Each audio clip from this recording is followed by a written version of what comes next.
Oi, pessoal, eu sou a Evelyn, eu trabalho aqui no InovaHC, no Núcleo de Inovação Tecnológica do Hospital das Clínicas da USP, e hoje eu estou aqui com o professor Paulo, ele é um professor titular da área de Medicina Preventiva aqui da Faculdade de Medicina da USP também.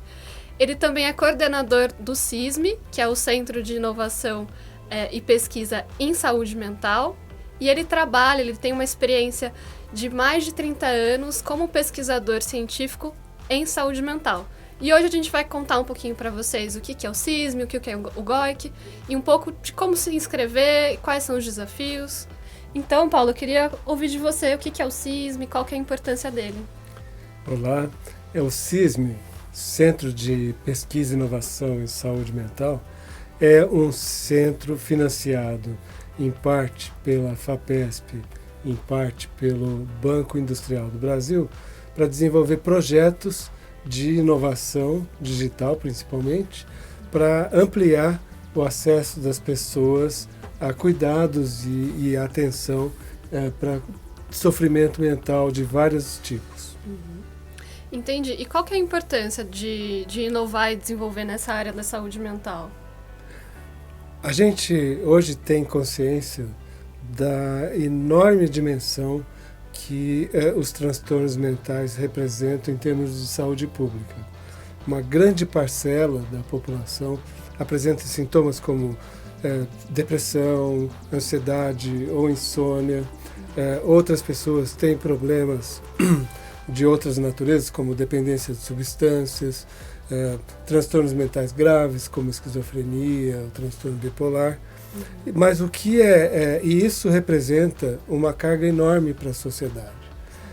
Os estudos da Organização Mundial da Saúde, por exemplo, mostram que cerca de 1/3 de todo o impacto das doenças para a incapacitação no mundo vem de transtornos mentais. O outro problema é que a maioria das pessoas com essas necessidades de cuidado, elas não têm acesso. Não têm acesso porque não tem profissionais especializados, não têm acesso porque os profissionais não especializados têm dificuldade de saber como ajudar. E a inovação digital, ela pode responder, pelo menos em parte, a esse desafio. Dar acesso a um número grande de pessoas a cuidados que sejam efetivos, que funcionem, sem precisar recorrer a profissionais especializados. Entendi. E pensando um pouco, você começou a falar das tecnologias digitais, né? Me conta um pouco mais, assim, como que a tecnologia, no geral, pode ajudar a gente a enfrentar esse grande desafio que é a saúde mental? Um dos modelos com os quais nós estamos trabalhando é ter uma automatização de alguns processos de ajuda, seguindo linhas de terapêuticas da psicologia, especialmente da terapia cognitivo-comportamental. Então, por exemplo, nós já testamos e mostramos que ajuda pessoas com sintomas de depressão um aplicativo que faz como se fossem sessões seguidas ao longo dos dias de interação rápida com uma técnica que chama ativação do comportamento para ajudar as pessoas a melhorarem dos seus sintomas de depressão. E isso é possível de ser feito para várias outras situações. Um outro jeito de usar a tecnologia é fazendo um processo parcialmente automatizado, onde não há o contato direto de quem precisa com quem pode prover o cuidado, mas há uma supervisão do profissional para ajudar as pessoas. Por exemplo, um psicólogo que pode interagir através de troca de mensagens em cima de um aplicativo que vai fazendo as sessões para ajudar as pessoas. E, finalmente, uma terceira forma, existem outras, mas uma terceira forma é a teleconsulta, que facilita muito também não precisar da presença física, face a face de paciente e profissional. Entendi, professor Paulo. E deixa eu te perguntar, eu queria saber um pouquinho agora, especificamente do Grand Open Innovation Challenge. A gente está construindo junto com vocês A gente construiu, na verdade, né, um mapeamento de alguns desafios de 2 cidades. Eu queria que você contasse para o pessoal um pouco de como que foi esse processo e quais foram os resultados, né, no sentido de quais são os 3 desafios que a gente está querendo atacar. Uma das primeiras etapas para poder gerar essas tecnologias é conhecer as necessidades reais e atuais das pessoas e das populações que podem se beneficiar dessas inovações. Então, foi feito um estudo com profissionais de saúde, com jovens, porque o nosso foco nesse momento é atingir a faixa etária de 14 a 24 anos, perguntando quais eram os principais problemas. A partir das respostas, foi possível identificar 3 problemas que são, do ponto de vista da saúde pública, importantes e, ao mesmo tempo, foram reconhecidos como importantes pelas pessoas entrevistadas em Indaiatuba e Jaguariúna também, no sentido de são problemas que requerem respostas que a gente ainda não encontrou. E esses problemas são sintomas de depressão nos jovens, o problema do bullying nas escolas e a questão do uso, abuso e dependência de substâncias, principalmente álcool, tabaco e outras drogas. Então, essas são as temáticas. Sim. E o desafio é no sentido de que equipes possam pensar, até de uma certa forma, em termos livres, de tempestade de ideias, de como seria possível usar a tecnologia para ajudar pessoas em relação a esses temas. Entendi. Eu queria aprofundar um pouquinho em cada um desses temas. Então eu queria que você me contasse um pouco e compartilhasse o que já existe hoje, como que a gente está nesse espectro de conhecimento científico mesmo, quando a gente fala de sintomas depressivos especificamente na juventude, especificamente com jovens. O que a gente sabe? O que é essa lacuna que você está me trazendo? Primeiro, a gente sabe que o tamanho do problema é grande. Por exemplo, em termos de sintomas depressivos entre adolescentes e adultos jovens, nós estamos falando de uma frequência de 10 a 20% dos jovens apresentando sintomas desse tipo que poderiam se beneficiar de algum tipo de ajuda. Junto com esses sintomas, uma parcela importante tem sintomas mais intensos, inclusive com ideação suicida, o que coloca em risco a própria vida desses jovens. E a gente também sabe que apenas 20 a 25% das pessoas que estão com esse tipo de sofrimento têm acesso a algum tipo de cuidado. Então é um grande desafio, primeiro, conseguir uma tecnologia que atinja essa população. Para conversar com os jovens é preciso entender a linguagem de comunicação desse grupo da população. E segundo, levar conhecimento, levar uma conscientização a partir de informações que permita com que os jovens identifiquem ou em si mesmos ou nos amigos, nos familiares, esse tipo de sofrimento. E terceiro, também dar apoio científico, inclusive, para que essas pessoas possam se sentir melhor. Entendi. E deixa eu te perguntar, qual que é a diferença, assim, no sentido de necessidade, né? Você trouxe muito essa questão de necessidade dessas pessoas que estão num processo de adoecimento, mas qual que é a diferença de um adulto que está com sintomas depressivos, no sentido de necessidade, e de um adolescente? O que muda nessa potencial solução ou no próprio tratamento no consultório? Eu diria que tem muito a ver com a fase de vida do adulto e do adolescente. O adolescente talvez seja até mais impactado, porque é a fase da vida onde se começa a ampliar de forma muito significativa as relações sociais, os vínculos, as redes de amizade, de conhecimento, de troca, tanto de troca de ideias como troca de afetos. E a depressão nessa fase da vida tem um impacto bastante até dramático para o jovem que está passando por isso, nessa fase. E isso pode, inclusive, ter consequências como dificultar desempenho na escola, o que também é bastante grave nessa fase, né?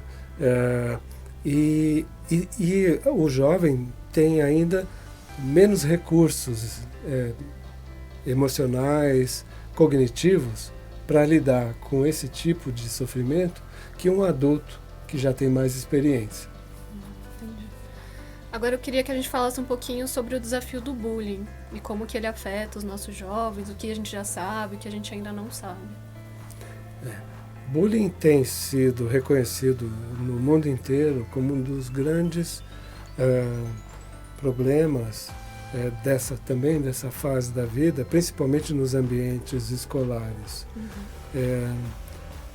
Acontece com muita frequência, parece uma brincadeira, mas para quem está sofrendo é uma coisa muito estressante, que pode até levar a situações dramáticas, como fazer alguma coisa contra si mesmo ou contra os outros. Então, o bullying tem sido muito investigado em termos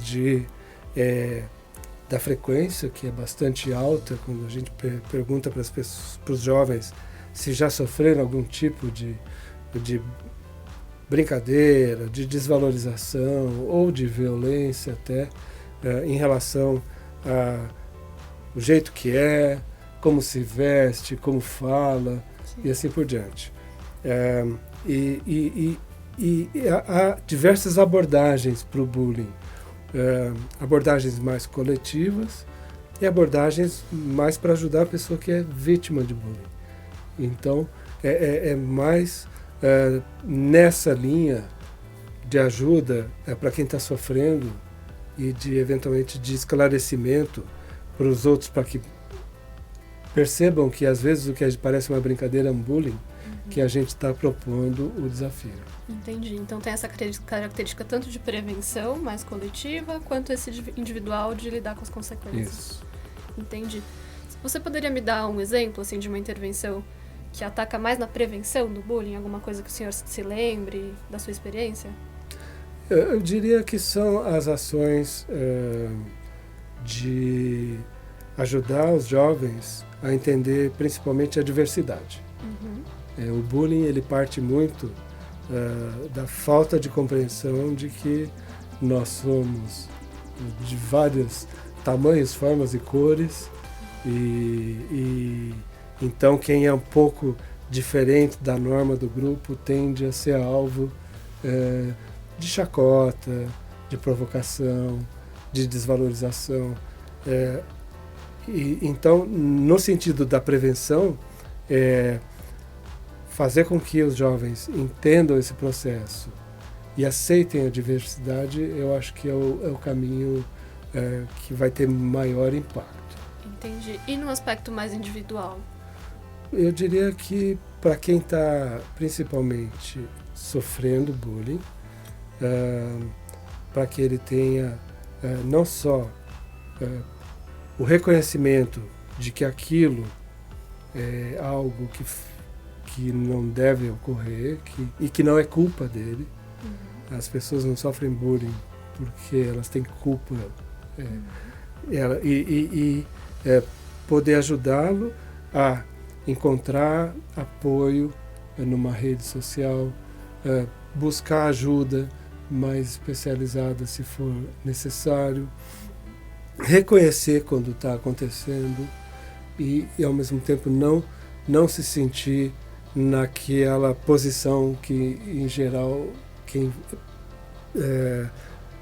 faz o bullying com o outro, quer colocar o outro, quer colocá-lo para baixo. É nesse sentido, principalmente. Entendi, professor. E sobre o desafio especificamente de uso de substâncias, o que você pode me falar sobre ele? O uso de substâncias é um problema na maioria das sociedades. E, em primeiro lugar, a gente vê que é nessa fase da vida que os jovens têm contato com as diferentes substâncias, com álcool, com tabaco, com maconha e outras drogas. Esse contato ele é muito variado, no sentido de que tem alguns jovens, ou uma parte dos jovens que vai evitar, tem outra parte dos jovens que vai ter um contato mais esporádico, e tem um grande número de jovens que vai ter contatos mais prejudiciais a eles mesmos. Por exemplo, o mais comum é o álcool, o uso de álcool na adolescência.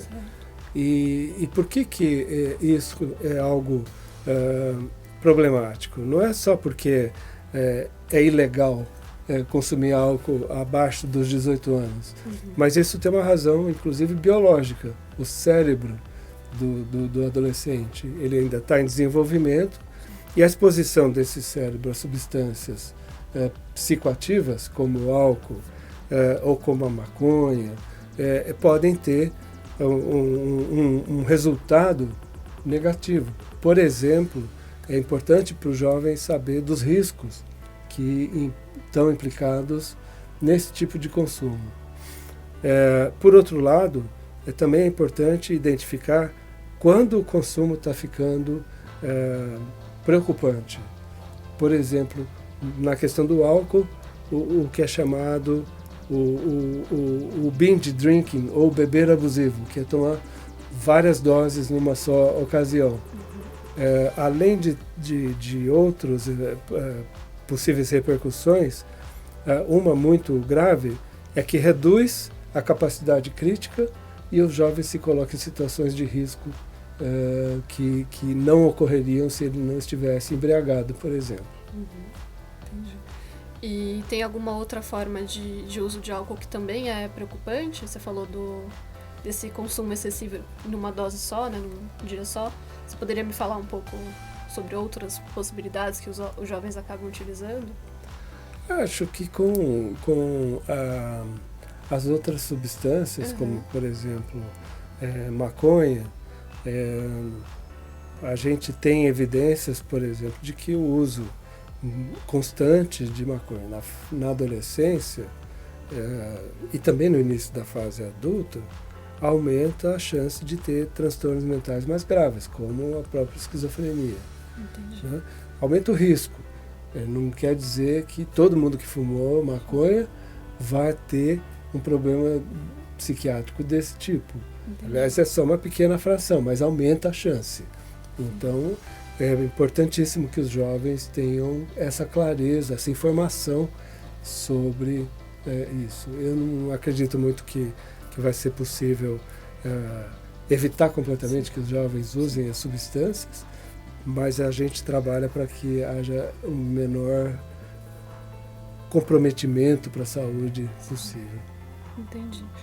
E pensando nesses 3 desafios que a gente tem aqui, qual que é o maior objetivo do GOIC, pensando nesses objetivos? O que a gente quer atingir?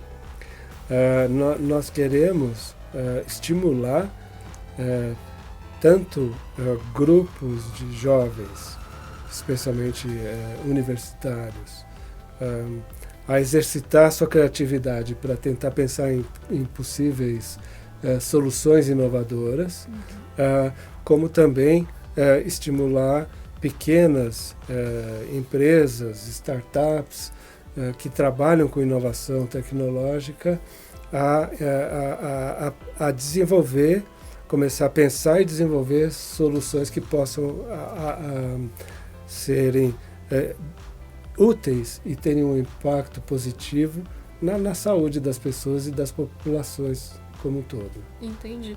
Então, só esclarecendo, a gente tem 2 editais, né? Então, um é só para a empresa e outro é para qualquer pessoa que tem interesse, para alunos. Isso. São 2 públicos-alvo. Um que a gente chama de pessoa jurídica, que são as empresas. Sim. Então, a gente espera que já tragam propostas mais elaboradas, tanto do ponto de vista tecnológico como do ponto de vista científico. As pessoas físicas, que é o outro edital, ele é bastante voltado, mas não exclusivamente, para jovens que possam começar a se ter alguma experiência com a inovação. Então, os jovens têm uma criatividade muito grande e eu acho que seria muito legal poder aproveitar esse tipo de desafio para que eles se juntem em grupos, em equipes, para pensar como responder a algum dos problemas que existem nesses 3 eixos que nós colocamos. Entendi. E deixa eu te perguntar, professor, se alguém que está assistindo ficou interessado, uma empresa pequena ou um grupo de alunos que tem alguma ideia para tentar fazer com que a gente lide melhor como sociedade com esses 3 escopos, como que a pessoa faz para participar? Ela pode, primeiro, é importantíssimo ler os editais. Sim. No nosso site do GOIC, porque os editais vão ter o formato da apresentação da proposta, para uma primeira seleção. Então, vai ser feita uma avaliação das propostas, e aquelas que estiverem mais estruturadas vão ser convidadas a prosseguir no desenvolvimento por mais um período de cerca de 1 mês, para depois participar de um processo final de avaliação do quanto que foi possível desenvolver as ideias em algo provavelmente executável, factível. Ah, entendi. Então, se eu fosse uma dessas pessoas, vamos supor, tem um projetinho com alguns colegas de graduação, eu acesso o site de vocês, leio o edital, entendo os critérios, aí eu vou preencher uma espécie de formulário. Isso. E aí, se eu for selecionada para essa primeira fase, eu vou receber algum apoio para desenvolver um pouco melhor? Vai receber algum apoio, como se fosse uma supervisão ou uma consultoria, para poder dar sequência ao desenvolvimento dessa ideia, dessa proposta. E o senhor falou que tem uma segunda etapa, né? O que é essa segunda etapa? A partir das propostas apresentadas, nós vamos ter a escolha de 2 projetos para a pessoa jurídica e um projeto para a pessoa física, que vão ter a possibilidade de trabalhar mais quase 1 ano com o apoio do InovaHC e da equipe do CISM, para poder transformar isso em um produto que tenha potencial de difusão depois. Nesse apoio está incluído, inclusive, algum recurso financeiro para que o projeto possa ser desenvolvido. Bem legal. E o senhor falou um pouco desse recurso e do que acontece depois. Aí eu queria só frisar, aproveitando que o pessoal tá assistindo, que essa segunda fase, pessoal, ela é presencial e ela vai ser um evento super legal lá em Jaguariúna, que vocês vão poder apresentar o projeto de vocês para uma banca de especialistas, receber alguns feedbacks, e caso o projeto de vocês esteja muito bom, a gente pode selecionar e receber esse apoio tanto do InovaHC quanto do CISM durante esse próximo ano.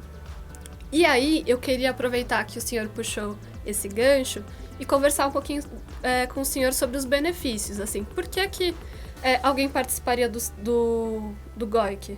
que a gente está chamando de GOIC, que é o Grand Open Innovations Challenge. Qual que é a vantagem de participar disso?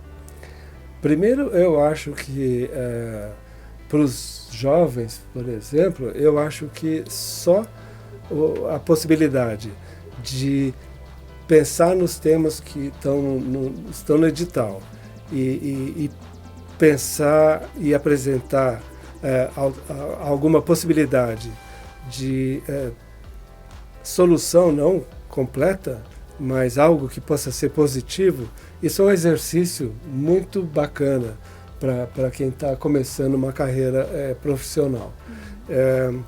Além disso, é possível também, participando do GOIC, entrar em contato com outros grupos que estão pensando e trabalhando com questões bastante relacionadas. E terceiro, que vai ser possível passar por um processo de avaliação que é construtivo.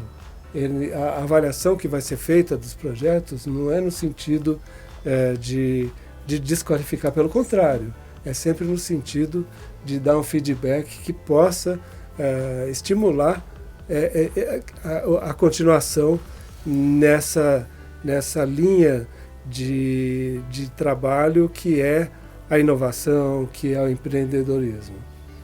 Entendi. E as inscrições vão até o dia 29, pessoal. E eu queria que você fizesse um último convite, um último comentário para o pessoal que está assistindo essa apresentação. Eu vou reforçar esse convite da Evelyn para participar, de formar os seus grupos ou trazer a sua empresa para participar do Grand Challenge, se inscrevendo, apresentando propostas, porque às vezes é de ideias que a gente tem que parecem simples, que a gente pode ter soluções que vão trazer benefício para muita gente. Então, eu convido a todos para poder participar desse evento, que além de tudo vai ser um evento informativo, divertido e que vai permitir muita interação. Perfeito. Obrigada, pessoal.